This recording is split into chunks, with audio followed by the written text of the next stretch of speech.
17. We're on hole number 18. Let's see what we got for hole number 18 here.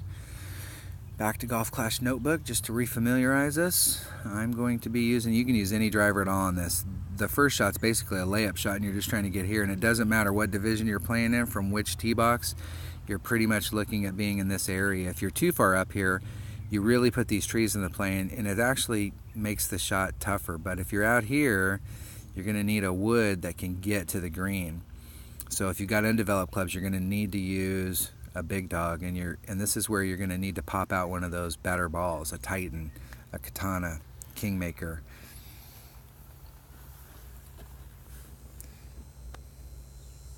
Now we've been going back and forth on whether to use a Titan or a Kingmaker, and I'm going to use the Titan because nothing's really going to affect me here, so I'm going to use a Titan.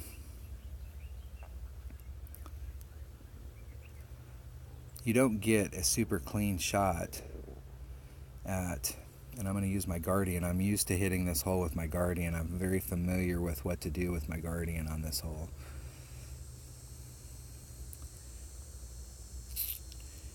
And curl's not as big a factor. I'm going to go with my notes, and I'm going to stay with the Titan.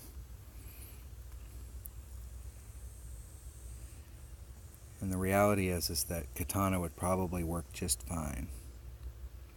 But if you have the Titans and you're looking for power, you're making sure that if you're up short on that second shot, that you gave yourself an opportunity to make that second shot and to get that shot up there. A 3-power ball, there's not a lot of downside to it. So if you have them to use them. This is where you use those balls in tournaments.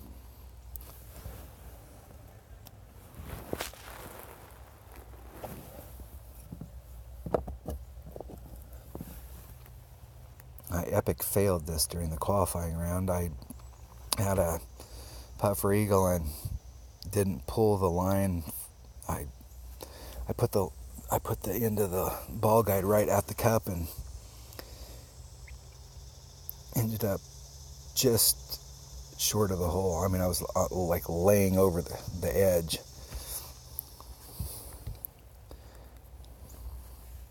Which is why it's important to always give that ball guide just a little bit past the hole when you're doing putts.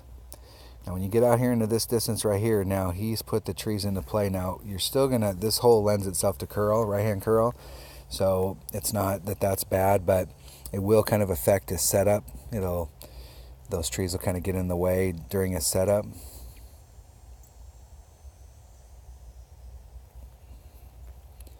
Three, 2. That's about a ring and a half. I'm going to give it some curl because we don't have a lot of side spin.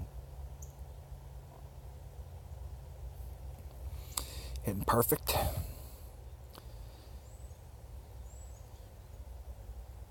Just bouncing it out and running the ring. You'll notice on the setup there when I was doing the drive, once again, I'm always a couple rings away from the fringe, and when you have got those landing pads, the closer you get to the cut between the fairway and the rough, those landing pads have those hills roll over.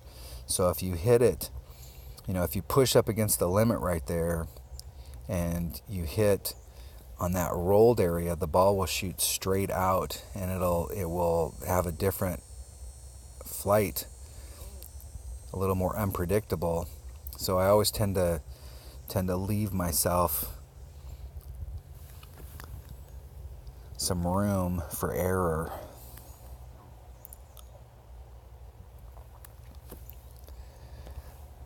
All right, so we're up in this area right here.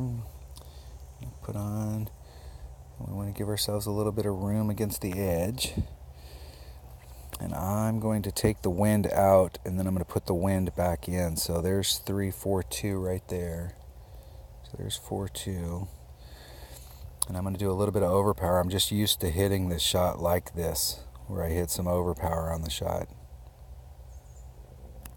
Not so much overpower that I'm making the needle bounce back and forth where it's affecting my shot, but that was way too far.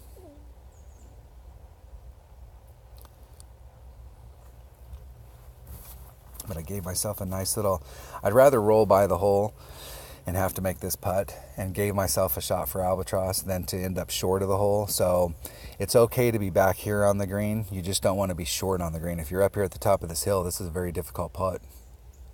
It's actually an overpowered putt. So you do not want to just dribble onto the green.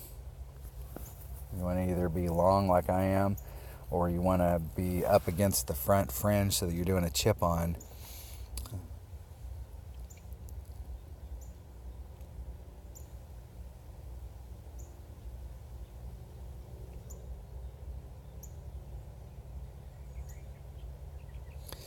See if our opponent can put this in. He hit perfect. Did he set it up right? Nope. Close. Close.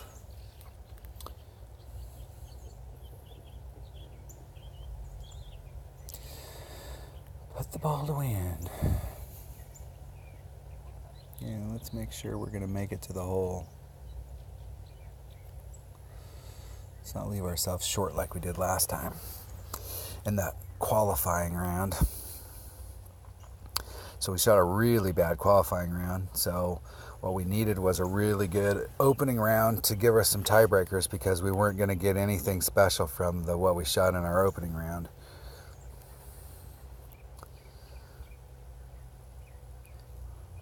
All right, that was the hole number 18 of the Voyager tournament in the rookie division. And we've shot a -28.